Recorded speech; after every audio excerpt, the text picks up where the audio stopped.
সম্মানিত উপস্থিতি, আপনারা অবগত আছেন যে আজকের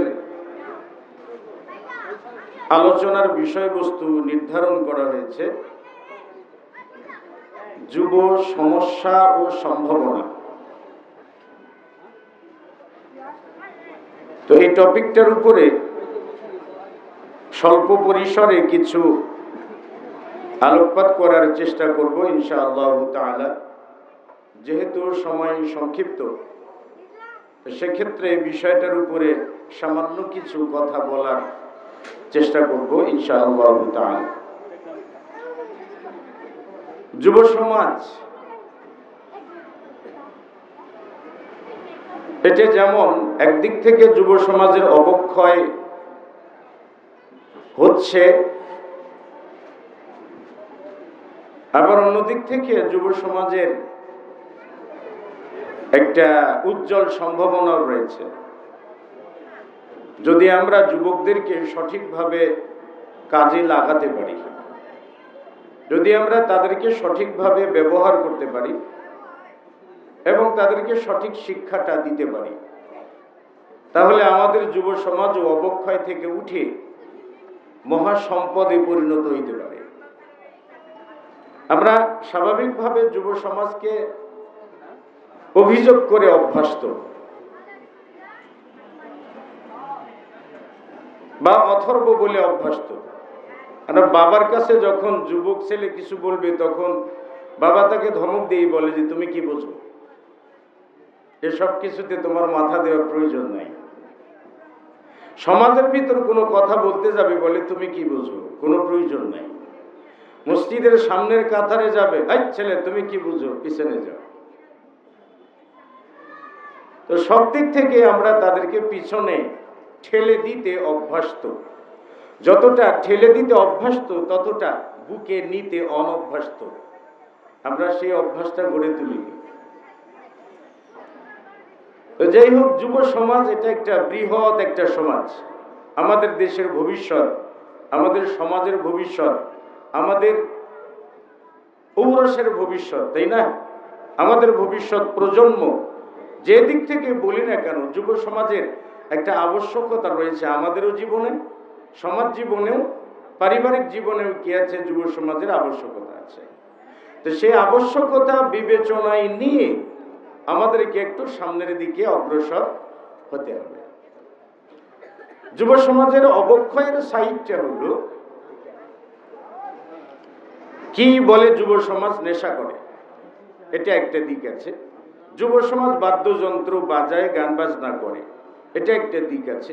যুব সমাজ নারীদেরকে ইফটিজিং করে, এটা একটা দিক আছে।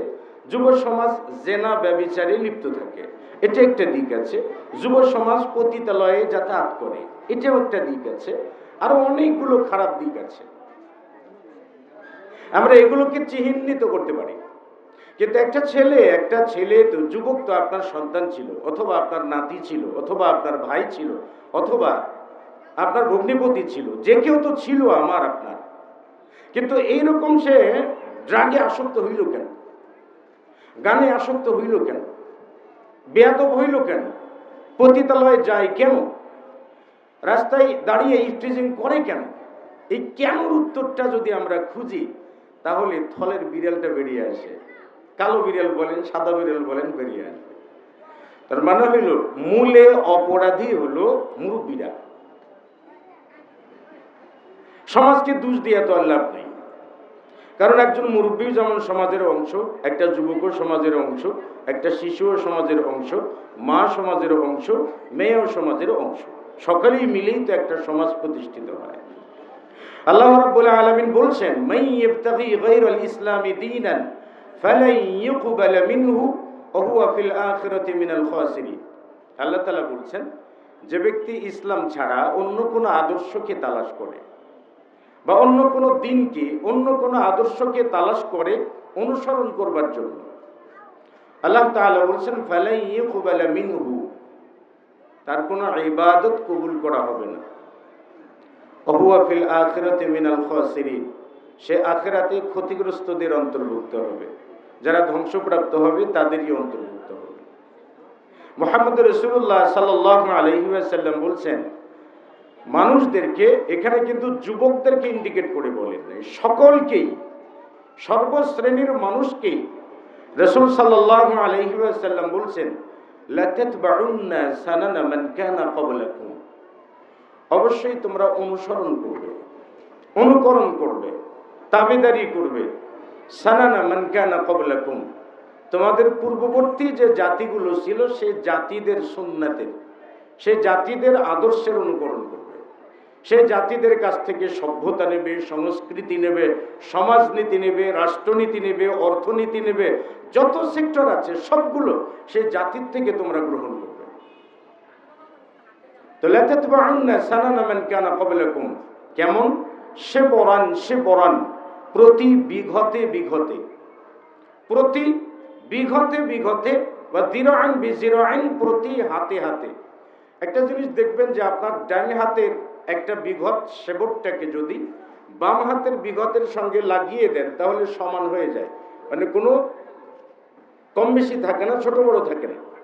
তো ঠিক সেরকম ইহুদ নাসারারা যে কাজগুলো করবে, যেদিকে তারা যাবে, যে কালচার তারা চর্চা করবে, যে সিভিলাইজেশন তারা চর্চা করবে, যে আদর্শ তারা ধারণ করবে, লালন করবে, রাসূল সাল্লাল্লাহু আলাইহি ওয়াসাল্লাম বলছেন তোমরাও সেই আদর্শটা সমানে সমানে ধারণ করবে, লালন করবে। ওয়াজিরান বিজরাইন, এমনকি রাসূল সাল্লাল্লাহু আলাইহি ওয়াসাল্লাম বলছেন হাত্তা লাউ দাখালু জুহরা দাব্বিন, এমনকি তারা গুইসাপের গর্তের ভিতরে ঢুকলেও তোমরা সেখানেও তাদেরই অনুসরণ করবে। তো এটা হলো ইহুদ নাসারাদের অনুকরণ করা।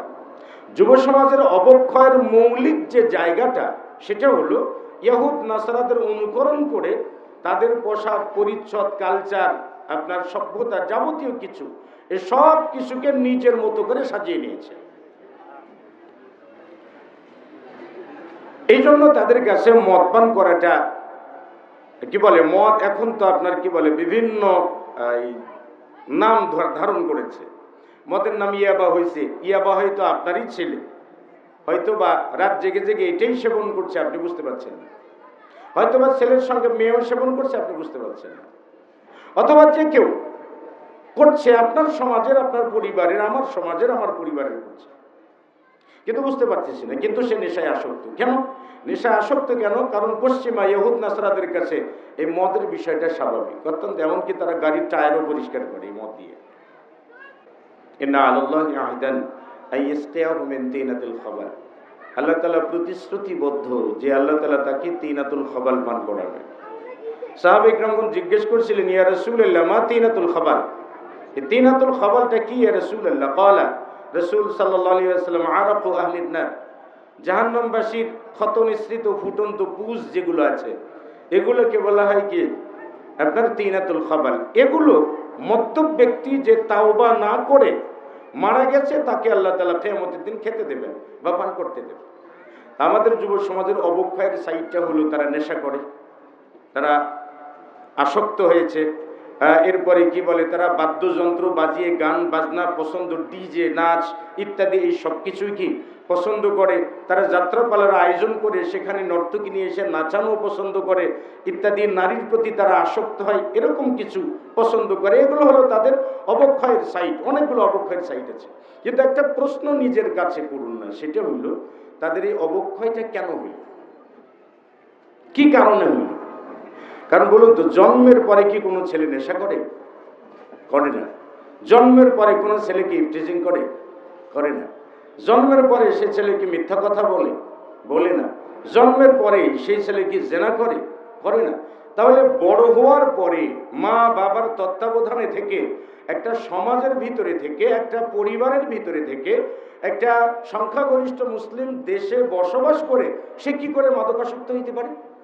একটা যুবকের কি করে তার পদস্খলন করতে পারে? তার অবক্ষয়টা কি করে আসতে পারে? কারণটা কি? কারণটা যদি শুরু থেকে শুরু করেন তাহলে গাফলাতুল ওয়ালিদাইন, পিতামাতার উদাসীনতা। পিতামাতার উদাসীনতার জন্য যুব সমাজের অবক্ষয় ঘটছে এবং হয়তো বা ভবিষ্যতে ঘটবে, যদি আমাদের পরিকল্পনাটাকে আমরা ঢালাওভাবে না সাজাই। আমরা কি করে তাদেরকে সম্পদে ব্যবহার করতে পারি? তারা তো প্রবল সম্ভাবনা। রাসূল সাল্লাল্লাহু আলাইহি ওয়াসাল্লাম বলেছেন, মা মিন মাউলুদিন ইল্লা ইউলাদু আলাল ফিতরাত, প্রত্যেকটা শিশু জন্মায় ফিতরাতের উপরে, মানে ইসলামের উপরে। ইসলাম মানতে পারবে সেই ধারণ ক্ষমতা দিয়ে আল্লাহ তাআলা পাঠিয়েছেন। ইসলাম বুঝতে পারবে সেরকম মেধা মেন্টালিটি দিয়ে আল্লাহ সুবহানাহু ওয়া তাআলা পাঠিয়েছেন। ইসলামের উপর চলতে পারবে এরকম সামর্থ্য দিয়ে আল্লাহ তাআলা তাকে দুনিয়াতে পাঠিয়েছেন। সেটাই রাসূল সাল্লাল্লাহু আলাইহি ওয়াসাল্লাম বলছেন, মা মিন মাউলুদিন ইল্লা ইউলাদু আলাল ফিতরাত, প্রত্যেকটা শিশু জন্মায় ফিতরাতের উপরে, মানে ইসলাম মানার ধারণ ক্ষমতার উপরে, মানে স্বভাবগত দিন নিয়ে প্রত্যেকটা শিশু জন্মায়। রাসূল সাল্লাল্লাহু আলাইহি ওয়াসাল্লাম বলছেন যে ফা আবাওয়াহু ইউহাব্বিদানিহি আও ইউনাসসিরানিহি আও ইউমাজ্জিসানি, মা বাবা তাকে ইহুদি বানায়, নাসারা বানায়, অগ্নি পূজক বানায়, মানে যত ধরনের পদস্খলন, যত ধরনের যুব সমাজের অবক্ষয়, সবগুলো অবক্ষয়ের মূলে রয়েছে মা বাবা। কারণ মা বাবা তাকে ইহুদি বানায়, নাসারা বানায়, অগ্নি পূজক বানায়। তাহলে কোনো সন্তান যদি, ভলান্টিয়ার ভাইদেরকে বলবো আপনারা একটু রাস্তা ক্লিয়ার করে দেবেন দয়া করে। আমার আলোচনাতে এরকম গোলযোগ হলে আমার আলোচনা হয় না।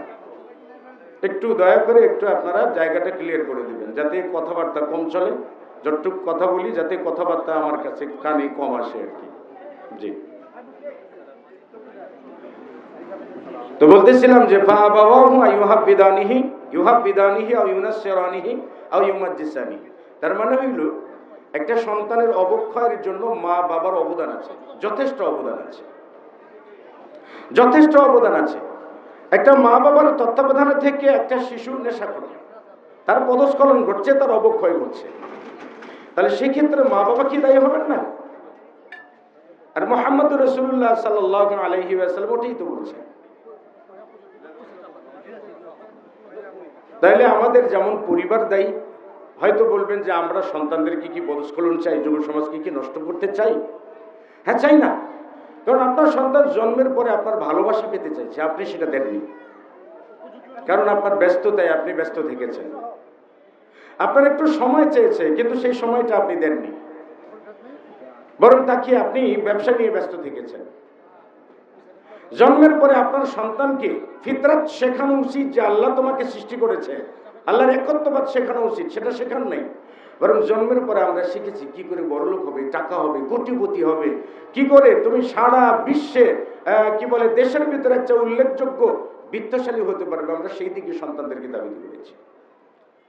রাসূল ইসলাম তাই বলছেন, কামা তুনতিজুল বাহিমাতু বাহমাতান জামআ, যেমন একটা চারপাও প্রাণী সুন্দর একটা সন্তান জন্ম দেয়, হাল তাহুসুনা ফিহা মিন জাদআ, সেখানে কি তোমরা কোনো অসঙ্গতি দেখতে পাও? পাও না। ওই রকমই একজন মানুষের সন্তান জন্ম দেয়, চতুষ্পদ প্রাণীও সন্তান জন্ম দেয়। তফাৎটা হলো একজন মানুষ তার সন্তানকে অবক্ষয় থেকে রক্ষা করে, পদস্খলন থেকে রক্ষা করে, বিপথে যাওয়া থেকে রক্ষা করে, নেশাখোর হওয়া থেকে বাঁচায়, পরিবারের একটা ছায়া দিয়ে তাকে বড় করে। কিন্তু একটা চতুষ্পদ প্রাণী সেটা পারে না। একটা কুকুর তার সন্তানকে আদর্শবান বানাতেও পারে না। এই জন্য বলছিলাম গাফলাতুল ওয়ালিদাইন, পিতামাতার উদাসীনতা। দ্বিতীয় কারণ হলো তাসবিফুল ওয়াক্ত, সময়ের অপচয় করা। এটা হলো যুব সমাজের অবক্ষয়ের আরেকটা কারণ। তাসবিফুল ওয়াক্ত, সময় অপচয় করা। সময় অপচয় করা, জন্মের পরে থেকে বাবাকে দেখেছে বাবা সময় অপচয় করে। আচ্ছা, কোনো ছেলে যদি তার বাবাকে দেখে যে ঘন্টার পর ঘন্টার সময় ব্যয় করে দাবা খেলে, তাহলে বাবা সময় অপচয় কি জিনিস বোঝেন না। আবার দেখছে যে তার সন্তান তার বাবাকে দেখছে ঘন্টার পর ঘন্টার সময় ব্যয় করে কি বলে আপনার চাষটলে আড্ডা দিয়ে তার সময়টাকে অপচয় করছে। চতুর্দিক থেকে তার সময় অপচয়টা দেখছে। অথচ সময় যে কত মূল্যবান, আল্লাহ সুবহানাহু ওয়া তাআলা বলছেন, বলে আসরে, সময়ের কসম, ইন্নাল ইনসানা লাফি খুসর, নিশ্চয়ই মানুষ ক্ষতিগ্রস্ত। এমন একটা সময়, আমরা কিন্তু সময়ের ভিতরে বন্দী। জন্মের পর থেকে আমরা সময়ের ভিতরে বন্দী আছি।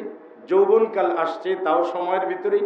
বার্ধক্য বয়সে উপনীত হবে, মারা যাব, সময়ের ভেতর থেকে বা সময়ের গণ্ডি থেকে আমরা কিন্তু বের হতে পারব না। আমরা যেহেতু সময়ের গণ্ডি থেকে বের হতে পারবো না, এই জন্য সময়কে অপচয় না করে সঠিকভাবে কাজে লাগাতে হবে। আচ্ছা বলুন তো, ইবলিস এত বড় অভিশপ্ত কেন হইল? ইবলিস অভিশপ্ত কেন হইল? শয়তানুন মানে কি? চক্রান্তকারী। এ না, ইবলিস আইসমির রহমতুল্লাহ, যে আল্লাহর রহমত থেকে হতাশ। ইবলিস কেন অভিশপ্ত হইল? কারণ ইবলিস সব থেকে বেশি সময়ের অপচয় করে। আমরা কয়দিন হায়াত পেয়েছি ভাই? 60 বছর বাঁচবো বা 70 বছর বাঁচবো, নাকি 80 বছর বাঁচবো?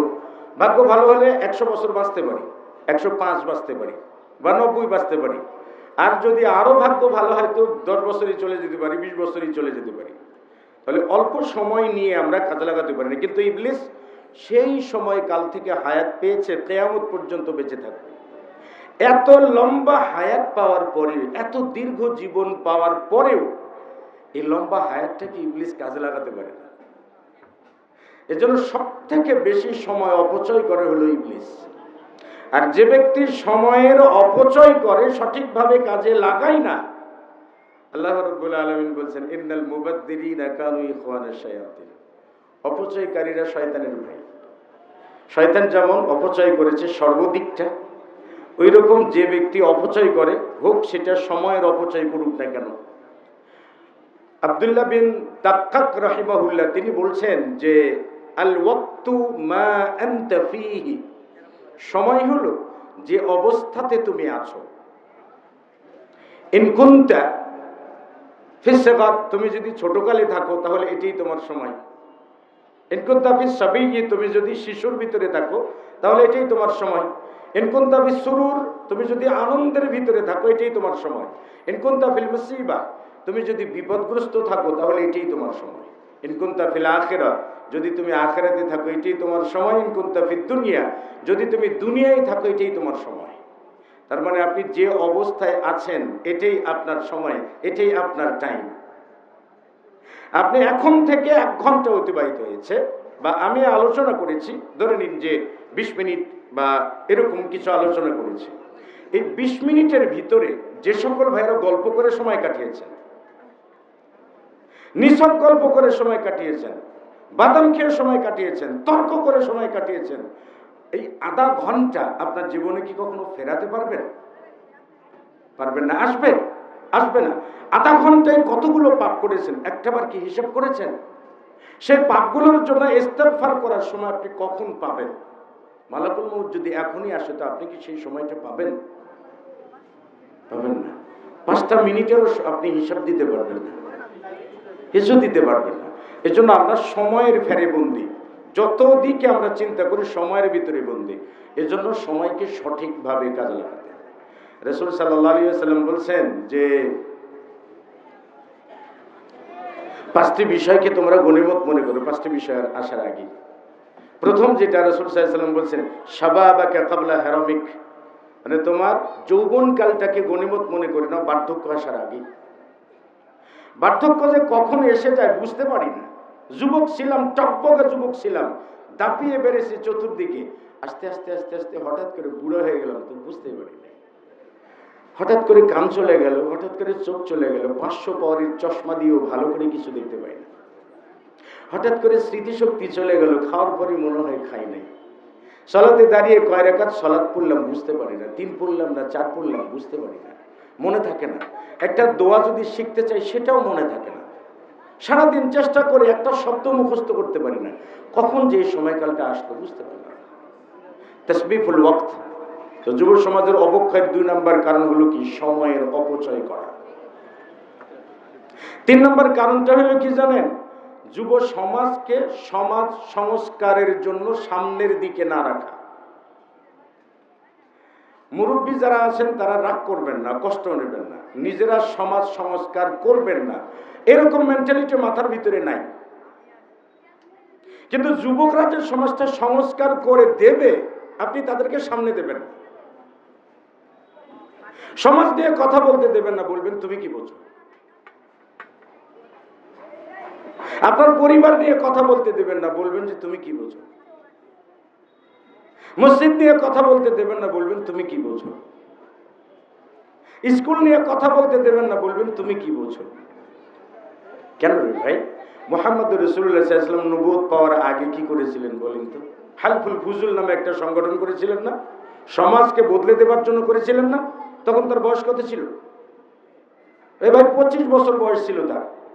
তাহলে সেই 25 বছরে কি বুড়া হয়? বুড়া হয় না ভাই, 25 বছরে কিশোরও নয়। সেই সময় তিনি হালফুল ফুজুল প্রতিষ্ঠা করে সমাজকে বদলে দেবার জন্য সর্বাত্মক প্রচেষ্টা করেছে। এজন্য যুব সমাজকে সামনে দিন, আগিয়ে দিন, আগিয়ে দিন। বলবেন যুব সমাজ যোগ্য নয়, অবক্ষয়ে ভরপুর, নেশা করে, আদব নাই, ভদ্রতা নাই, কোনো কিছু নাই। হ্যাঁ মেনে নিলাম ভাই, কিচ্ছু নাই, যুবকদের কিচ্ছু নাই, কিন্তু না থাকলেও তাকে সামর্থ্যবানটা করে তুলতে হবে তো নাকি ভাই? ওকে যোগ্য করে কে তুলবে? যোগ্য করে তো মুরব্বিরে তুলবে না, যোগ্য করে তো পরিবার তুলবে না। এই জন্য তাহলে তার পারিবারিক নসিহার প্রয়োজন রয়েছে। কি আছে ভাই? পারিবারিক নসিহার প্রয়োজন রয়েছে। দেখেন পরিবারকে কি করে নসিহত করতে হয়। দেখেন ইসমাইল আলাইহিস সালাতু ওয়াস সালামকে যখন দেখতে গেলেন, কে? ইব্রাহিম আলাইহিস সালাতু ওয়াস সালাম। দেখতে যাওয়ার পরে তার পরিবারকে জিজ্ঞেস করছিলেন, তোমাদের হাকিকত কেমন, অবস্থা কেমন? তো ইসমাইল আলাইহিস সালাতু ওয়াস সালামের স্ত্রী বলছিলেন, ভালো না। তখন ইব্রাহিম আলাইহিস সালাতু ওয়াস সালাম তার ছেলেকে পরোক্ষ আদেশ করে এসেছিলেন, তোমার স্বামী বাড়িতে আসলে তাকে বলে দিও সেজন্য ঘরের চৌকাঠটা বদলায়। এটা পারিবারিক নসিহা বাবার তরফ থেকে। এসে তিনি স্ত্রীকে তালাক দিয়েছিলেন। দ্বিতীয় স্ত্রীকে যখন বিয়ে করে নেন, আবার এসেছিলেন ইব্রাহিম আলাইহিস সালাতু ওয়াস সালাম। এসে একই কথা জিজ্ঞেস করছেন, তোমার স্বামী কি বাড়িতে আছে? বলছে নাই। তোমাদের হাল হকিকত কেমন, কাইফা হায়াতুক, তোমাদের কি অবস্থা? তখন তার স্ত্রী বলছে, আলহামদুলিল্লাহ আলা কুল্লি হাল, আমরা সর্ব অবস্থায় ভালো আছি আলহামদুলিল্লাহ। তখন ইব্রাহিম আলাইহিস সালাতু ওয়াস সালাম তার পুত্রবধূকে বলে আসলেন, তোমার স্বামী বাড়িতে আসলে আমার তরফ থেকে তাকে সালাম দেবে এবং তাকে বলে দিবা সেজন্য ঘরের চৌকাঠটা ঠিক রাখে। তার মানে হলো সেজন্য তার স্ত্রীকে ঠিক রাখে। এটা পারিবারিক নসিহা। আপনার যুবক ছেলেকে লক্ষ্য করে কখনো কি নসিহা দিয়েছিলেন?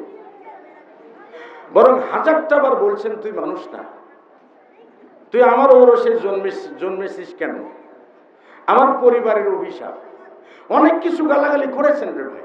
কিন্তু কখনো ওকে বুকে টেনে নিয়ে বলেছিলেন কখনো, এ ভাই তো চল তোর সঙ্গে 1 ঘন্টা বসে গল্প করি, চল না যাই 1 ঘন্টা বসে গল্প করি। আপনি 1 ঘন্টা গল্প করবেন, 5 মিনিট তাকে নসিহত করতে পারবেন। এমন সময় কি দিয়েছি আমরা ভাই? দেই নাই তো রে ভাই। মুহাম্মদ রাসূলুল্লাহ সাল্লাল্লাহু আলাইহি ওয়াসাল্লাম বলছেন যে قال الله سبحانه وتعالى, আল্লাহ তাআলা বলছেন যে ইয়া ইবনা আদম তাফাররাক লিইবাদাতি আমলা সাদরাকা গিনা, ও আদম সন্তান তুমি নিজেকে ইবাদতের জন্য বের করো, অবসর নাও, ছুটি নাও। অফিস করো তো ইবাদতের জন্য অফিস থেকে ছুটি নাও, চাকরি করো সেখান থেকে ছুটি নাও, ব্যবসা করো ব্যবসায়িক প্রতিষ্ঠান থেকে ছুটি নাও ইবাদতের জন্য। আমলা সাদরাকা গিনা, আমি তোমার অন্তরটাকে ধনী করে দেব। ওয়াসুদ্দা ফাকরাক, আমি তোমার দারিদ্রতা দূর করে দেব। দারিদ্রতা কাকে বলে? টাকা নাই, এটাকে কি দারিদ্রতা বলে? সন্তানকে মানুষ করতে পারেন না, এর থেকে বড় দারিদ্রতা আর আছে? আপনার সন্তান গাঁজাখোর হয়েছে, এর থেকে বড় দারিদ্রতা আর আছে? আপনার সন্তান বেয়াদব, কথা শোনে না, এর থেকে বড় কোনো দারিদ্রতা আর আছে? আমলা সাদরাকা গিনা, আমি তোমার মনটাকে ধনী করে দেবো। ওয়াসুদ্দা ফাকরাক, এবং তোমার দারিদ্রতাও দূর করে দেবো, দারিদ্র রাখবো না তোমাকে। যেটা বলতে যাচ্ছিলাম যে এই যে নসিহাতু, এটা পারিবারিক নসিহাতের প্রয়োজন রয়েছে। লুকমান আলাইহিস সালাতু ওয়াস সালাম বলছিলেন, ওয়াইদ ক্বালা লুকমান লিইবনিহি ওয়া হুয়া ইয়াইদুহু ইয়া বুনাইয়া লা তুশরিক বিল্লাহ ইন্নাশ শিরকা লা যুলমুন আযীম। আল্লাহ তাআলা বলছেন, কি বলে, লুকমান আলাইহিস সালাতু ওয়াস সালামের কথাটাই তুলে ধরেছেন যে লুকমান হাকিম তার ছেলেকে বলল, ইয়া বুনাই, ও বৎস, লা তুশরিক বিল্লাহ, আল্লাহর সাথে কাউকে শরীক করো না। ইন্নাশ শিরকা লা যুলমুন আযীম, নিশ্চয় শিরিক মহা অন্যায়, বড় জুলুম। ইয়া বুনাই আকিমিস সালাতা ওয়া আমুর বিল মারুফ, সালাত কায়েম করো, সৎ কাজের আদেশ দাও, সৎ কাজে বাধা দাও। ইয়া বুনাই লা তুসাইর খাদ্দাকা লিন-নাস ওয়া লা তামশি ফিল আরদি মারাহা, হে বৎস তুমি অহংকার দাম্ভিক্যের সঙ্গে মানুষের সঙ্গে কথা বলো না। অহংকার করো না, মানে আতব্বান হও। এটা পারিবারিক নসিহা। কাজে পারিবারিক নসিহাটার আবশ্যকতা রয়েছে সন্তানটাকে অবক্ষয় থেকে প্রতিরোধ করবার জন্য, সম্পদে পরিণত করবার জন্য। একবার রাসূল সাল্লাল্লাহু আলাইহি ওয়াসাল্লামের কাছে সাহাল বিন সাআদ থেকে বর্ণিত, তিনি বলেন, উতিয়ান নবিয়্যু সাল্লাল্লাহু আলাইহি ওয়াসাল্লাম বিকাদাহিম মিন লাবান। নবী সাল্লাল্লাহু আলাইহি ওয়াসাল্লামের কাছে একটা পাত্র ভর্তি, কি বলে আপনার, দুধ ভর্তি একটা পাত্র নিয়ে আসা হলো, মানে দুধের গ্লাস নিয়ে আসা হলো। ফাশারিবা মিনহু, মুহাম্মদুর রাসূলুল্লাহ সাল্লাল্লাহু আলাইহি ওয়াসাল্লাম সেখান থেকে পান করলেন।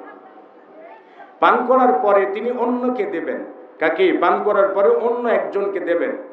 কিন্তু মুহাম্মদুর রাসূলুল্লাহ সাল্লাল্লাহু আলাইহি ওয়াসাল্লামের ডান পাশে বসে আছে আসগারুল কওমে, একজন নবযুবক, কওমের মধ্যে সবথেকে ছোট, যারা বয়োবৃদ্ধ আছে, মাঝ বয়সে আছে, সবার থেকে ছোট যে ব্যক্তি সে আছে তার ডান পাশে বসে। বাম পাশে বসে আছে বড় বড় বয়োবৃদ্ধ মানুষগুলো, বড় বড় সাহাবায়ে কিরাম। এবং মুহাম্মদ রাসূলুল্লাহ সাল্লাল্লাহু আলাইহি ওয়াসাল্লাম ওই ডান পাশের ছোট্ট শিশু যে আছে না, ছোট্ট শিশু যে আছে, ওকে বলছে, আতাযানু লি আন উতিয়াহুল আশিয়াখ। ইয়া বুনাই, ও বৎস, আমি যে দুধ পান করেছি অর্ধেক দুধ আছে, তো তুমি কি আমাকে অনুমতি দিবা বড় মানুষকে দেবার জন্য? কারণ তুমি আমার ডান পাশে আছো, এটা পান করার হকদার তুমি, পাওনাদার তুমি, তোমার এটা হক। আমি চাচ্ছি যে বয়োবৃদ্ধ মানুষকে যদি দেবার তুমি অনুমতি দাও, তাহলে আমি মুরব্বী মানুষকে দিয়ে দিতে পারি। কিন্তু ডান পাশের যে ব্যক্তিটা আছে তিনি বলে যে, আল্লাহ, ইয়া রাসূলুল্লাহ সাল্লাল্লাহু আলাইহি ওয়াসাল্লাম, আমি যে লা উসিরা লি আহাদিন, আমি কারোর জন্য আপনার উচ্ছিষ্ট পান করার জন্য আমি অগ্রাধিকার দিতে পারি না। কাজে আমি আপনার ডান পাশে বসে আছি, আমি পান করব, আমি কাউকে দেব না। মুহাম্মদ রাসূলুল্লাহ সাল্লাল্লাহু আলাইহি ওয়াসাল্লাম তাকে আর না, তাকেই দিলেন। বাম পাশে বড় বড় সাহাবী থাকার পরেও ওই নবযুবক, ছোট্ট শিশু বলতে পারেন, কিশোর, তার হাতেই কিন্তু দিয়ে দিলেন। এর অর্থ হলো কি জানেন? যে যারা যুবক হয় তাদের হকটা আদায় করতে দিন, তাদের অধিকারটা আদায় করে দিন, তাদের পাওনাটা মিটিয়ে দিন, দূর দূর করে তাড়িয়ে দেবেন না। নসিহতের হাতটা তাদের উপরে রাখুন, আদরের হাতটা তাদের উপরে রাখুন। তাইলে কি হবে? তাদের ভেতর থেকে সম্ভাবনাটা বেরিয়ে আসবে। সমাজ সংস্কারের যথেষ্ট অ্যাবিলিটি তাদের রয়েছে, যথেষ্ট সামর্থ্য তাদের রয়েছে। নসিহত করে কি বলবেন তাদেরকে? দেখুন, মুহাম্মদুর রাসূলুল্লাহ সাল্লাল্লাহু আলাইহি ওয়াসাল্লাম নবুয়তের আগেই তিনি সমাজ সংস্কার। কেমনে? খাদিজা রাদিয়াল্লাহু তাআলা আনহা, রাসূল সাল্লাল্লাহু আলাইহি ওয়াসাল্লাম যখন ওহী নাজিল হইল তার উপরে, ইকরা বিসমি রাব্বিকাল্লাযী খালাক, খালাকাল ইনসানা মিন আলাক, ইকরা ওয়া রাব্বুকাল আকরাম আল্লাযী আল্লামা বিল কলম, আল্লামাল ইনসানা মা লাম ইয়ালাম। আয়াতগুলো যখন নাজিল হইল তখন মুহাম্মদ রাসূলুল্লাহ সাল্লাল্লাহু আলাইহি ওয়াসাল্লাম বাড়িতে আসলেন। আসার পরে তিনি খাদিজা রাদিয়াল্লাহু তাআলা আনহাকে বলেন, জাম্মিলুনি, আমাকে চাদর দিয়ে জড়িয়ে দাও, আমাকে চাদর দিয়ে জড়িয়ে দাও, আমাকে চাদর দিয়ে জড়িয়ে দাও। তাকে চাদর দিয়ে জড়িয়ে দেওয়া হলো। এবং মুহাম্মদ রাসূলুল্লাহ সাল্লাল্লাহু আলাইহি ওয়াসাল্লাম বলছেন, আমি নিজের উপরে আশঙ্কা করছি আমার কোনো ক্ষতি হয়ে যেতে পারে, আমার কোনো ক্ষতি হয়ে যেতে পারে। মানে তিনি ভীত ছিলেন, ভয় পেয়েছিলেন, আমার কোনো ক্ষতি হয়ে যেতে পারে। খাদিজা রাদিয়াল্লাহু তাআলা আনহা তো বয়সে মানুষ ছিলেন, তাই না? তখন তার বয়স কত? 25-40 যদি হয়, তাহলে 40 থেকে খাদিজা রাদিয়াল্লাহু তাআলার বয়স তখন কত? 55, তাই না? 55 বছরের একজন মহিলা। তিনি মুহাম্মদ রাসূলুল্লাহ সাল্লাল্লাহু আলাইহি ওয়াসাল্লামকে বললেন, কাল্লা, কখনো নয়, ও মুহাম্মদ, কখনো নয়, আল্লাহে, আল্লাহর কসম, লা ইউখজিকাল্লাহু আবাদান, আল্লাহ তাআলা তোমাকে কখনো লাঞ্ছিত করবেন না, কখনো অপমানিত করবেন না, কখনো অপদস্থ করবেন না। কেন? কারণটা কি? কি কারণে মুহাম্মদ রাসূলুল্লাহ অপমানিত হবেন না? তখন খাদিজা রাদিয়াল্লাহু তাআলা আনহা বলেছিলেন যে, ইন্নাকা, নিশ্চয়ই, ইয়া রাসূলুল্লাহ, ইন্নাকা লাতাসিলুর রাহিমা, ও মুহাম্মদ, তুমি তো আত্মীয়তার সম্পর্ককে জোড়া লাগাও, ভাঙো না এটা। ওয়া তাহমিলুল কাল্লা, বোঝাকে হালকা করে দাও, ওয়া তাকসিবুল মা'দুমা, এবং মাজলুম ব্যক্তিকে সাহায্য করো সব সময়ের জন্য। এরপরে তুমি আত্মীয়তার সম্পর্ক যেমন বজায় রাখো, ঠিক তেমনি তুমি মেহমানদারিত্ব করো। এরপরে তুমি সত্যের পথের পথিক যারা, তাদেরকে সাহায্য করো। এই 5টি গুণাগুণ তার মধ্যে আছে, তোমার মধ্যে আছে। এই জন্য আল্লাহ তাআলা তোমাকে কখনো লাঞ্ছিত করবেন না। আপনার সন্তানকে ওই নসিহতটা দিন না। মুহাম্মদ রাসূলুল্লাহর যৌবনকালে যে আদর্শগুলো তার মধ্যে ছিল, আত্মীয়তার সম্পর্ককে মজবুত করা, এরপরে অসহায় মানুষের পাশে দাঁড়ানো, মাজলুম ব্যক্তিকে সাহায্য করা, মেহমানদারিত্ব বজায় রাখা, মানুষের মেহমানদারিত্ব করা, এরপরে ন্যায়ের পথের পথিক যারা, তাদেরকে সাহায্য সহযোগিতা করা। আপনার নসিহতের ভিতরে এটা পারিবারিক নসিহত থাকুক না, তাহলে আপনার যে সন্তান আছে না, এই যুবকদের ভিতরে যে সম্ভাবনাটা, সেটা কি করে আসবে? আস্তে আস্তে বেরিয়ে আসবে। এদের দ্বারা সমাজ সংস্কার করা সম্ভব। এজন্য পারিবারিক নসিহত প্রয়োজন। 2 নম্বর যেটা করতে হবে, প্রাপ্তবয়স্ক বিয়ে দিতে হবে। ভাই, আপনার সন্তানের উচ্ছৃঙ্খলতা দূর করবার জন্য বয়স হওয়ার সাথে সাথে বিয়ে দিতে হবে। আমাদের বাবাদের একটা সস্তা ডায়লগ আছে। আপনি যদি বলেন, ছেলেও যদি বলে যে বিয়ে করব, বাবা সোজা সাপটা বলে, তুই বিয়ে করে কি খাওয়াবি? সোজা কথা বলে, তুই বিয়ে করে কি খাওয়াবি? আচ্ছা, সন্তান বিয়ে করে বউকে কি খাওয়াবে, এই কথাটা যদি বাবা বলে, তাহলে বাবা হয়ে লাভটা কি বলেন তো? বাবার দায়িত্বটা কি বলেন তো? বাবার যেমন নিজে বিয়ে করাটা ইবাদত, ঠিক তেমনি সন্তানকে বিয়ে করানোটাও কি ইবাদত। কারণ রাসূল সাল্লাল্লাহু আলাইহি ওয়াসাল্লামের নির্দেশ তো না ইবাদত। সন্তানকে বিয়ে করানোটাও কি ইবাদত। তাহলে সেই ইবাদতটা আপনি যত তাড়াতাড়ি করিয়ে দেবেন, ততই কি আপনার আমল নামায় কি হইল? সওয়াব যোগ হইল। আপনার সন্তানটা চরিত্রবান হওয়ার একটা জায়গা পেল। অবক্ষয়ের আরেকটা কারণ হলো কি জানেন? প্রাপ্তবয়স্ক হওয়ার পরেও বিয়ে না দেওয়া। আর আমাদের যুবকদের একটা টেন্ডেন্সি গড়ে উঠেছে, একটা চাকরি বাকরি না করলে বিয়ে করা কি যায়? আগে চাকরিতে ওর 40 বছর হয়ে যাবে, চাকরি পাইতে পাইতে 40 বছর, এরপরে বিয়ে করবে। বিয়ে করার পরে বলবে 2-4 বছর না গেলে কি সন্তান নেওয়া যায়? যায় না। বয়স তো ভাটির দিকে না, বয়স তো 40 বছরের পর যৌবন তো আর বাড়ে না। 30 বছর থেকে স্থিতিশীল, 40 পর্যন্ত। 40 বছরের পর থেকে কমতে থাকে। তার মানে কি? ওর শুক্রাণুর পরিমাণ কমতে থাকে। 40 থেকে 80 মিলিয়ন শুক্রাণু থাকে, প্রতিবার বীর্যপাতে ঘটে। সেটা 40 বছরের পর এটা কমতে থাকবে। হয়তো 50 পার হইতে হইতে পুরুষ বন্ধ হয়ে যেতে পারে, যদি 20 মিলিয়নের কম আসে। অথচ আমাদের টেন্ডেন্সি করে উঠেছে, ভালো একটা চাকরি না করলে কি বিয়ে করা যায়? বাবাকে বলবেন, বাবা একই কথা বলবে, বিয়ে করে বউকে কি খাওয়াবে? ইবাদত মনে করে সেই সন্তানকে বিয়ে করাতে হবে। মুহাম্মদ রাসূলুল্লাহ সাল্লাল্লাহু আলাইহি ওয়াসাল্লাম বলেছেন, তুনকাহুল মারআতু লিআরবাইন, লিমালিহা ওয়া লিহাসাবিহা ওয়া লিজামালিহা ওয়া লিদীনিহা ফাজফার বিজাতিদ দ্বীন। যে নারীদেরকে বিয়ে করা হয়তো কি দেখে? সম্পদ দেখে, সৌন্দর্য দেখে, বংশ দেখে, দিন দেখে বিয়ে করা হইতো। তোমরা প্রাধান্য দাও কাকে? দিনটাকে অগ্রাধিকার দিয়ে মেয়েকে বিয়ে করে দাও। তাহলে আপনার সন্তানকে একটা দিনদারিনী পাত্রী দিকে তাকে বিয়েটা করিয়ে দেন। আচ্ছা বলুন তো, যেটার জন্য সন্তান রাস্তায় দাঁড়িয়ে থাকবে, অন্য মেয়ের দিকে তাকিয়ে থাকবে, শীষ দিবে, ফোনে কথা বলবে, রাত জেগে জেগে কি বলে আপনার হোয়াটসঅ্যাপে চ্যাট করবে, ইমোতে চ্যাট করবে, কথা বলবে, তাই না? ফোনে কথা বলবে, যেই কাজের জন্য, যে মেয়ের জন্য, সেই মেয়েটাকে যদি বৈধভাবে ওর ঘরেই দিয়ে দেন, আচ্ছা বলুন তো, আর কি দরকার আছে চ্যাট করার? আর চরিত্র নষ্ট হওয়ার আর কোনো জায়গা আছে? অবক্ষয়ের আর জায়গা আছে? যখন আপনি তার অবক্ষয়কে তুলে নিয়ে আসবেন, তখন তার ভিতরে সম্ভাবনাটা জ্বালা দেবে, সম্ভাবনাটা উতলে উঠবে, তখন আপনি দেখতে পারবেন তার সম্ভাবনা।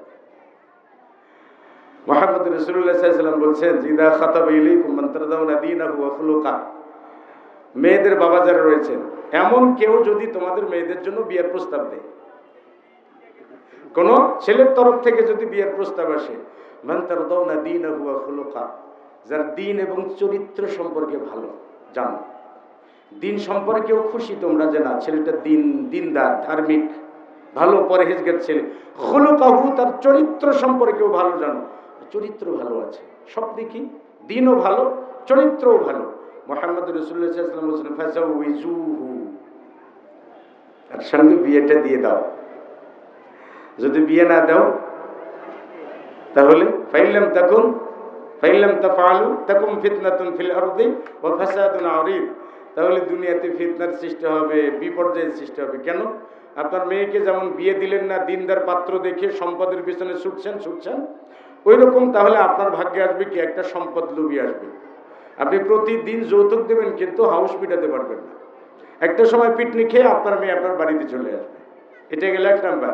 2 নাম্বার, উপযুক্ত পাত্র খুঁজে পাইবেন না। আপনার মেয়ে আপনার বাড়িতে পড়ে থাকবে। প্রথম যখন আপনি বিসিএস খুঁজতেন, বিসিএস পান নাই, তারপরে কোম্পানির চাকরি চাইবেন, তাও পাইবেন না, তারপরে বলবেন একটা ছেলে হলেই হোক। কারণ ছেলে আসা দেখবে, বলে মেয়ের বয়স কত, বলে 32। ছেলে ভাবছে সর্বনাশ, আমার বয়সই তো 28, তাহলে মেয়ের বয়স 32 কেমন চলবে না। আপনি বিয়ে মিলাতে পারবেন না, কাজে আপনার বিয়ে মিলাতে পারবেন না, কিন্তু মেয়ের জৈবিক চাহিদা তো আর পূরণ করাতে পারবেন না। যেটা প্রয়োজন সেটা দিতে পারছে না, তাহলে মেয়ে থাকলো, বয়সী মেয়ে জমে গেল সমাজে। অন্যদিক থেকে ছেলের টাকা কম, এই জন্য বিয়ে করতে পারছে না। ছেলেও কি অবিবাহিত থেকে গেল। যখন আপনি বৈধ পন্থার সুযোগগুলো বন্ধ করে দিয়েছেন, তখন অবৈধ পন্থার সুযোগগুলো তারা কি নেওয়া শুরু করবে। হয় নিজের ক্ষতি করবে, অথবা পতিতালয়ে যাবে, অথবা অবৈধ প্রেম করবে, অথবা ফোনে কথা বলে বলে নিজের মেহ প্রমেহ অনেকগুলো রোগ বালায় নিজেদের ভিতরে কি ভর্তি করে ফেলবে। ভাই, এটা কি ফিতনা বলে? এর জন্য উপযুক্ত সময়ে বিয়ে দিন সন্তানদেরকে। মুহাম্মদ রাসূলুল্লাহ সাল্লাল্লাহু আলাইহি ওয়াসাল্লাম বলেন সালাসাতুন হাক্কুন আলাল্লাহি, 3 শ্রেণীর ব্যক্তিকে সাহায্য করা আল্লাহ তাআলার জন্য ওয়াজিব হয়ে যায়। কয় শ্রেণীর বললাম? 3 শ্রেণীর ব্যক্তির জন্য আল্লাহ তাআলার সাহায্য করা ওয়াজিব হয়ে যায়। প্রথম ব্যক্তি হলো আল মুজাহিদু ফি সাবিলিল্লাহ, যে ব্যক্তি আল্লাহর রাস্তায় জিহাদ করে। 2 নম্বর হলো আল মুকাতাবুল্লাযী ইউরিদুল আদা, মুকাতাব গোলাম, যে ঋণ থেকে মুক্ত হয়ে মুক্তি পাওয়ার একটা ইচ্ছা আছে যার মধ্যে, তাকে আল্লাহ তাআলা সাহায্য করেন, ওয়াজিব তার উপরে, আল্লাহ তাআলা ওয়াজিব করে দিয়েছে। 3 নম্বর ব্যক্তি হলো ওয়ান্নাকিহুল্লাযী ইউরিদুল আফাফা, ওই বিবাহিত ব্যক্তি, যে ব্যক্তি বিয়ে করে জেনা থেকে বেঁচে থাকার জন্য, তাকেও সাহায্য করাটা আল্লাহ তাআলার জন্য ওয়াজিব। তাহলে আপনি যোগ্য বয়সে সন্তানকে বিয়ে করালেন, মানে সন্তানকে আল্লাহ তাআলার সাহায্য পাইয়ে দিলেন।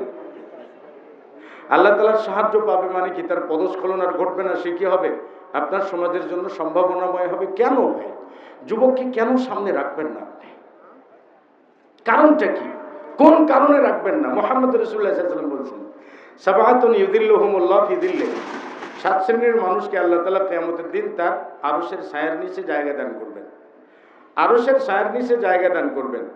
2 নম্বর ব্যক্তি হলো শাবুন নাশা ফি ইবাদাতিল্লাহ, ওই যুবক, যে যুবক নিজেকে আল্লাহর ইবাদতের ভিতরে মশগুল রাখে, ওই ব্যক্তিকে আল্লাহ তাআলা আরশের নিচে জায়গা দান করেন।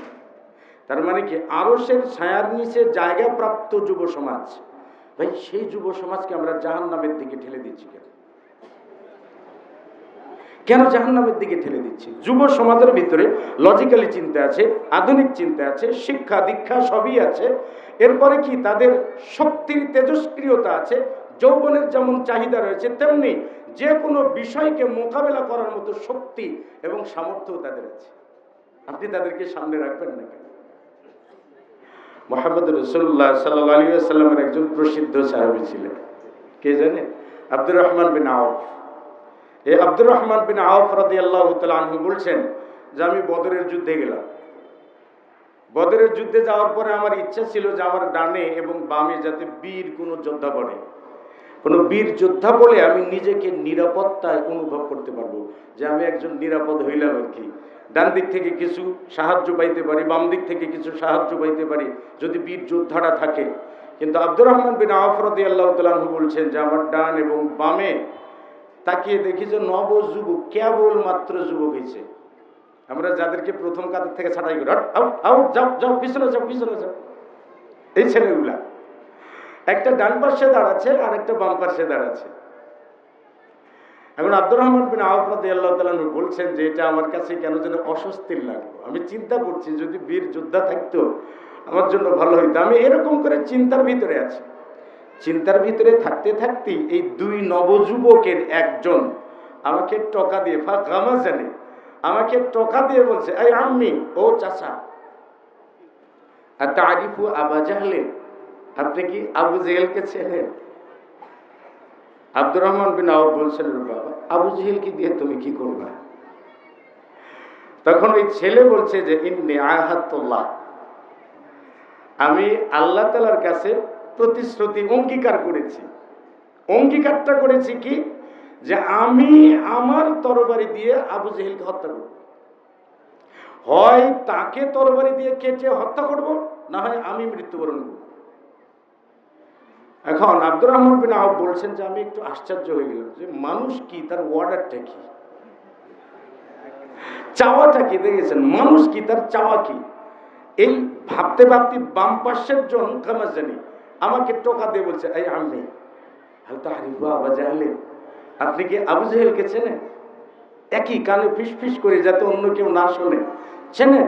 বলে তুমি কি করবা? সে একই কথা বলছে যে আমি আল্লাহ তাআলার কাছে অঙ্গীকার করেছি যে আবু জেহেলকে হত্যা করব।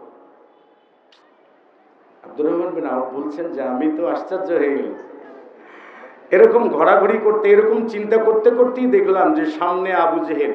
আবু জেহেল কে ভাই? বলতে পারেন যে নবুয়ত প্রাপ্ত হওয়ার পর থেকে মুহাম্মদ রাসূলুল্লাহ সাল্লাল্লাহু আলাইহি ওয়াসাল্লাম বা তার আগের থেকেই বলতে পারেন সব থেকে বড় শয়তান আর সব থেকে বড় বদমাইশ কে ছিল? আবু জেহেল ছিল। আবু জেহেলকে আল্লাহ তাআলা অনেকগুলো অলৌকিক বিষয় দেখিয়েছেন, কিন্তু আবু জেহেল কখনো ধর্ম লাভ করতে পারেনি। এটা হতভাগ্য একটা। যাই হোক, তো দেখছি যে আবু জেহেল তার সৈন্য দলকে প্রস্তুত করছে, এদিকে ওদিকে ঘোরাঘুরি করছে। আমি ওই দুইজনকে বললাম যে এই যে তোমরা যাকে খুঁজছো, ওই যে আবু জেহেল দেখো। আবু জেহেলকে দেখা মাত্রই এই দুইজন ভাই, এই দুই নবযুবক বাজ পাখির মতো ক্ষিপ্র গতিতে যে একসঙ্গে আবু জেহেলের উপরে তরবারি চালিয়ে দিয়েছে, এবং আবু জেহেল ঠান্ডা হয়ে গেছে। আবু জেহেলকে ঠান্ডা করে দিয়েছে। বলতেছিলাম যে একজন নবযুবকের ভিতরে রক্তের তেজস্ক্রিয়তা আছে, যে উচ্ছলতা আছে, যে উচ্ছ্বাস আছে, সে উচ্ছ্বাস দিয়ে যে কোনো সময় একটা সমাজকে তারা বদলে দিতে পারে। কিন্তু তাদেরকে পেছন থেকে ভাই সাহায্য করাটা অবধারিত, সামনে দিয়ে সাহায্য করাটা অবধারিত। আচ্ছা বলুন তো, সামনে সন্তান যখন জন্ম লাভ করে 6 মাস বয়স হয়েছে, তখন কিন্তু কি আপনি কোলে রাখেন যে একে বসতে দেওয়া যাবে না?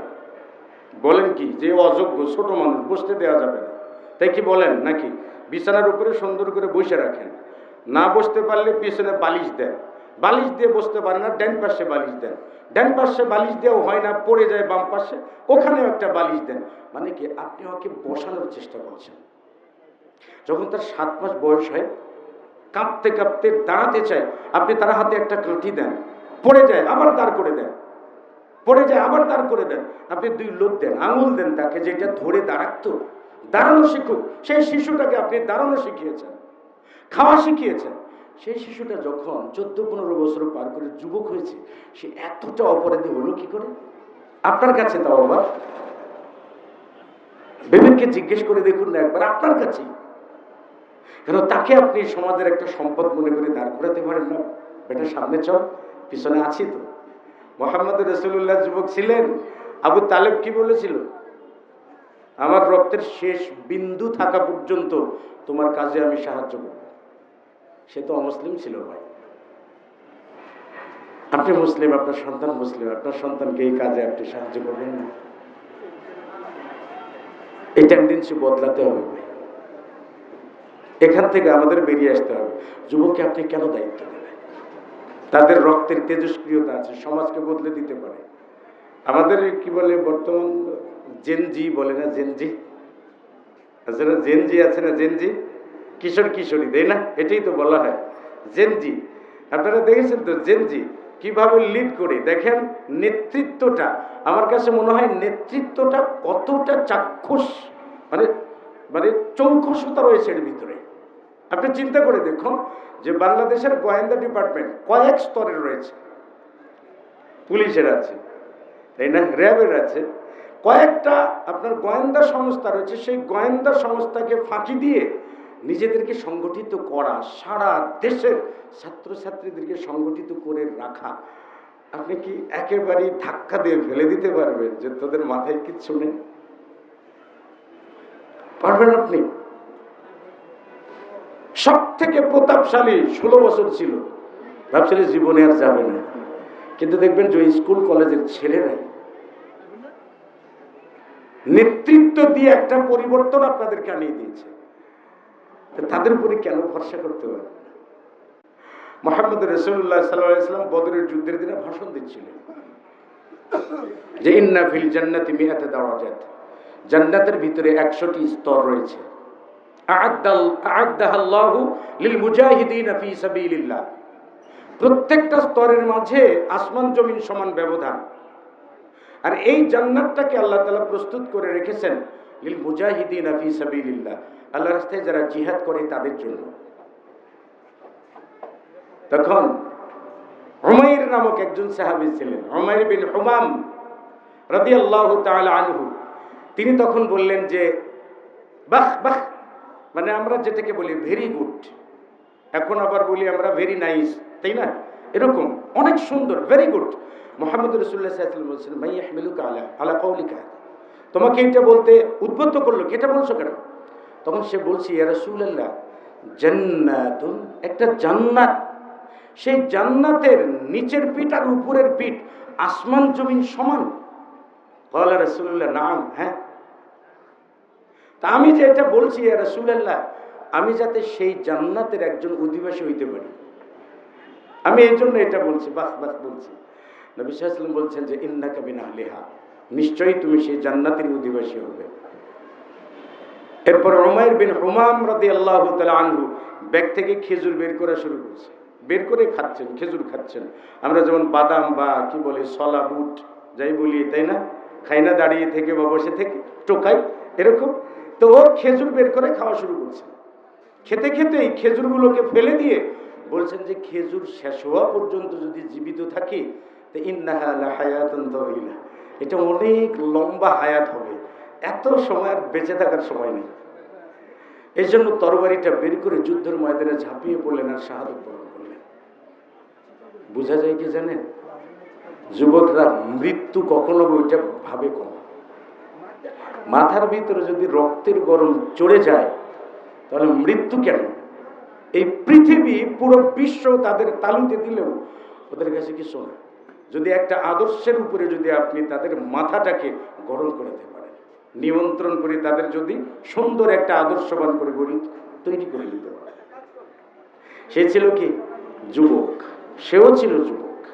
আব্দুল্লাহ বিন মাসউদ রাদিয়াল্লাহু তাআলা আনহু বলছেন, বদরের যুদ্ধের দিনে মিকদাদ বিন আসওয়াদ যে কথাটা মুহাম্মদ রাসূলুল্লাহ সাল্লাল্লাহু আলাইহি ওয়াসাল্লামকে বলছিলেন, সেই কথাটা যদি আমি বলতে পারতাম তাহলে আমি খুব গর্ববোধ করতাম। বলে তুমি কি, সে কি বলেছিল? আব্দুল্লাহ বিন মাসউদ রাদিয়াল্লাহু তাআলা আনহু বলছেন যে বদরের যুদ্ধে মুহাম্মদ রাসূলুল্লাহ সাল্লাল্লাহু আলাইহি ওয়াসাল্লাম দোয়া করছিলেন আলাল কাফিরি ওয়াল মুশরিকিন, কাফির মুশরিকদের উপরে তিনি দোয়া করছিলেন আল্লাহ যাতে তাদেরকে ধ্বংস করে দেন, যেন মুসলিমদেরকে বিজয় দান করেন। কারণ বদর যুদ্ধে তো সাহাবীদের সংখ্যা কম ছিল, 313 জন ছিল না? 313 জনের ভিতরে অশিক্ষিত যোদ্ধা, মানে তারা প্রশিক্ষিত যোদ্ধা ছিলেন না, প্রশিক্ষিত যোদ্ধা ছিলেন মাত্র কয়েকজন। তো তিনি দোয়া করছিলেন। হাদিসে উল্লেখ করা আছে যে হে আল্লাহ, তুমি যদি চাও যে দুনিয়াতে সিজদা করার লোক থাক তাহলে এই যুদ্ধে আমাদেরকে বিজয় দান করো। যাই হোক, এরকম কথা বলছিলেন। মিকদাদ বিন আসওয়াদ রাদিয়াল্লাহু তাআলা মুহাম্মদ রাসূলুল্লাহ সাল্লাল্লাহু আলাইহি ওয়াসাল্লামকে বলছেন, ইয়া রাসূলুল্লাহ সাল্লাল্লাহু আলাইহি ওয়াসাল্লাম, আপনি টেনশন করেন কেন, চিন্তা করেন কেন? আপনার তো চিন্তার কারণ নেই। কারণ লাম নাকুল, আমরা তো এটা বলবো না যে ইয়া রাসূলুল্লাহ যে আনতা ইযহাব আনতা ওয়া রাব্বুকা ফাকাতিলা ইন্না হাহুনা কাঈদুন, মুসার অনুসারীর মতো তো আর আমরা বলবো না যে ও মুসা তুমি একাই যে আর তোমার আল্লাহ যে, অন্যদের সঙ্গে যুদ্ধ করো, আমরা যুদ্ধে যাইতে পারবো না, আমরা এখানে বসে থাকবো। মিকদাদ বিন আসওয়াদ বলছেন যে ইয়া রাসূলুল্লাহ, আমরা এটা বলবো না, বরং বল নুকাতিলু মিন ওয়ারাইক, আমরা আপনার পিছনে থেকে যুদ্ধ করব, আপনার সামনে থেকে যুদ্ধ করব, আপনার ডানে থেকে যুদ্ধ করব, আপনার বামে থেকে যুদ্ধ করব, রক্তের এক বিন্দু থাকা পর্যন্ত আমরা যুদ্ধ ছাড়ব না। সে ছিল কি? যুবক। তার মানে তারা যেমন ইসলামকে রক্ষা করার জন্য জীবন দিয়েছেন, যুবকরাই সব থেকে বেশি। উমর বিন খাত্তাব রাদিয়াল্লাহু তাআলা আনহু যখন ইসলাম গ্রহণ করলেন, মুহাম্মদুর রাসূলুল্লাহ সাল্লাল্লাহু আলাইহি ওয়াসাল্লামকে বললেন যে ইয়া রাসূলুল্লাহ সাল্লাল্লাহু আলাইহি ওয়াসাল্লাম আনাহনু আলাল হাক্কি, আমরা কি সত্যের উপরে আছি? বলেন নাম, হ্যাঁ সত্যের উপরে। তো যুদ্ধ করতে করতে যে যদি আমরা মারা যাই, আমরা যদি কাফেরকে মারি, তো কাফের কোথায় যাবে? ক্বালা রাসূলুল্লাহ সাল্লাল্লাহু আলাইহি ওয়াসাল্লাম ফিন্নার, তারা জাহান্নামে যাবে। উমর বিন খাত্তাব বলেন ইয়া রাসূলুল্লাহ, আমরা যদি মারা যাই, আমরা যদি শাহাদাত বরণ করি, আমরা কোথায় যাব? তখন নবী সাল্লাল্লাহু আলাইহি ওয়াসাল্লাম বলেছেন একদম ফিল জান্নাত, তোমরা জান্নাতে যাবে। তখন উমর বিন খাত্তাব বললেন তাইলে গোপনে কেন ইয়া রাসূলুল্লাহ? গোপনে কেন ইয়া রাসূলুল্লাহ? আমরা মক্কার বাইরে দ্বীনের দাওয়াত দিতে চাই মানুষকে, কুলু লা ইলাহা ইল্লাল্লাহ তুফলিহু, এই বাণীটা সর্বত্র পৌঁছিয়ে দিতে চাই। তখনই তিনি প্রকাশ্য বেরিয়ে এসেছিলেন। বয়স ছিল কত ভাই? মাত্র 26 বছর। মাত্র 26 বছর বয়স ছিল। তো বলতেছিলাম যে যুব সমাজরা কি নিতে পারে? চ্যালেঞ্জ নিতে পারে, যুব সমাজরা ঝুঁকি নিতে পারে, যুব সমাজরা সমাজকে বদলে দিতে পারে। এটা তাদের সম্ভাবনা, তাদের ভিতরে প্রচুর সম্ভাবনা রয়েছে।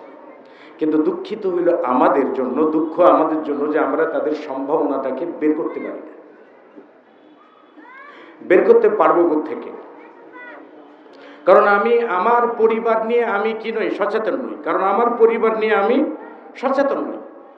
সচেতন নই, এই জন্য আমার সচেতনতার অভাবে ওকে আমি ভালো একটা আদর্শ শিক্ষা দিতে পারিনি। বর্তমান জামানায় দেখেন যুব সমাজ, সম্ভাবনাময় যুব সমাজকে বর্তমান জামানায় বলতে পারেন যে প্যাকেট করে তাদের চরিত্রটাকে হনন করে নেওয়া হয়। কি করে? মুহাম্মদ রাসূলুল্লাহ সাল্লাল্লাহু আলাইহি ওয়াসাল্লাম বলছেন, আল্লাহ সুবহানাহু ওয়া তাআলা বলছেন, ইয়াওমা তুকাল্লাবু ওয়ুজুহুহুম ফিন-নার, যখন একদল মানুষকে জাহান্নামে নিক্ষেপ করা হবে, তখন সেই মানুষগুলো বলবে ইয়াকুলুন, তারা বলবে ইয়া লাইতানা আতা'না আল্লাহ ওয়া আতা'না আর-রাসূলা, হায় আমাদের আফসোস যদি আমরা আল্লাহ এবং তার রাসূলের অনুসরণ করতাম। আল্লাহর কাছে তারা অভিযোগ করে বলবে ক্বালু রব্বানা আতা'না সাদাতানা ওয়া কুবারানা, তারা বলবে হে আল্লাহ, আমরা না দুনিয়াতে থাকা অবস্থায় না আমরা আমাদের নেতাদের অনুসরণ করেছি, আমরা আমাদের নেতাদের অনুসরণ করেছি, আমরা আমাদের বড় ভাইদের অনুসরণ করেছি, আমরা যাদের অনুসরণ করেছি না তারা আমাদেরকে পথভ্রষ্ট করেছে। এরপরে তারাই আল্লাহ তাআলাকে বলবেন রব্বানা আতিহিম দি'ফাইনি মিনাল আযাব ওয়া লআনহুম লা'নান কাবীরা, আল্লাহ তাদেরকে দ্বিগুণ শাস্তি দাও, আল্লাহ তাদেরকে দ্বিগুণ শাস্তি দাও। এই দোয়াটা তারা করবে কেন? কারণটা কি? মুহাম্মদুর রাসূলুল্লাহ সাল্লাল্লাহু আলাইহি ওয়াসাল্লাম বলেছেন যে কাব বিন উজরাকে লক্ষ্য করে মুহাম্মদুর রাসূলুল্লাহ সাল্লাল্লাহু আলাইহি ওয়াসাল্লাম বলেছিলেন যে কাব ইবনে উজরা উঈদুকা বিল্লাহি মিন ইমারাতিস সুফাহা, হে কাব বিন উজরা, আমি তোমাকে নির্বোধ নেতৃত্বের আশ্রয় প্রদান করছি আল্লাহর হস্তে। নির্বোধ নেতৃত্বের আশ্রয় প্রদান করছি। নির্বোধ নেতৃত্ব কাকে বলে? এই নির্বোধ কারা? এই নির্বোধ কারা? যারা বোঝে না তারা কারা? মুহাম্মদ রাসূলুল্লাহ সাল্লাল্লাহু আলাইহি ওয়াসাল্লাম বলেছিলেন লা ইস্তান্নুনা বিসুন্নতি, যারা আমার সুন্নাতের অনুসরণ করে না। লা ইয়াহতাদুনা বিহাদি, যারা আমার হেদায়েতের অনুসরণ করে না, যারা আমার সুন্নাতের অনুসরণ করে না, যারা আমার হেদায়েতের অনুসরণ করে না, এরা হলো নির্বোধ নেতা, নির্বোধ নেতৃত্ব। ও কাব বিন উজরা, তোমাকে আমি নির্বোধ নেতৃত্বের বিষয়ে আশ্রয় প্রদান করছি আল্লাহ তাআলার কাছে। নির্বোধ নেতৃত্বের পরিচয় দিলেন কি? নবী সাল্লাল্লাহু আলাইহি ওয়াসাল্লাম বলছেন যে মান সাদ্দাকাহুম বিকিদবিহিম, এই নির্বোধ নেতৃত্বরা মিথ্যা কথা বলবে, নির্বোধ নেতারা মিথ্যা কথা বলবে, এরা মিথ্যা কথাটা অহরহ বলবে, মানে মিথ্যা কথাটা তাদের কাছে আদর্শ মনে হবে। তো রাসূল সাল্লাল্লাহু আলাইহি ওয়াসাল্লাম বলছেন যে মান সাদ্দাকাহুম বিকিদবিহিম, তাদের মিথ্যা কথাকে যে সত্য বলে বিশ্বাস করবে এবং জানবে, প্রচার করবে, ওয়া আ'ানাকুম আলা যুলমিহিম, তারা মানুষের প্রতি জুলুম করবে, জুলুমকে তারা সাহায্য করবে। রাসূল সাল্লাল্লাহু আলাইহি ওয়াসাল্লাম বলছেন লাইসু মিন্নি, তারা আমার উম্মত নয়। লাইসু মিন্নি, তারা আমার উম্মত নয়। লা ইয়ারিদু আলাইহিল হাউদ, তারা আমার হাউজে কাউসারে আসতে পারবে না। এবং যারা তাদের এই মিথ্যা কথাকে সত্য বলে বিশ্বাসও করবে না, মানবে না, তাদের জুলুমকে সাহায্যও করবে না, যারা তারা হাউজে কাউসারের পানি পান করবে এবং তারাই আমার উম্মতের অন্তর্ভুক্ত। বলতেছিলাম যে আমাদের দেশের যে পলিটিক্সটা, সিয়াসাতুদ দল্লা বলতে পারেন, ভ্রষ্ট রাজনীতি, চরিত্রহীন রাজনীতিটা আমাদের যুব সমাজের অবক্ষয়ের সব থেকে বড় কারণ। আপনি যদি হিসাব করে দেখেন, কোনো না কোনোভাবে 50 লক্ষ যুবক, আমাদের বাংলাদেশের কমপক্ষে 50 লক্ষ যুবক কোনো না কোনোভাবে এই ছত্র ছায়ায় জড়িত রয়েছে। রাজনীতি এই যুব সমাজকে লাঠি হিসেবে ব্যবহার করেছে, চোখটাকে অন্ধ করে দিয়েছে, সত্য জানা থেকে, দিন জানা থেকে অন্ধ করে রেখে দিয়েছে, আদর্শ জানা থেকে অন্ধ করে রেখে দিয়েছে।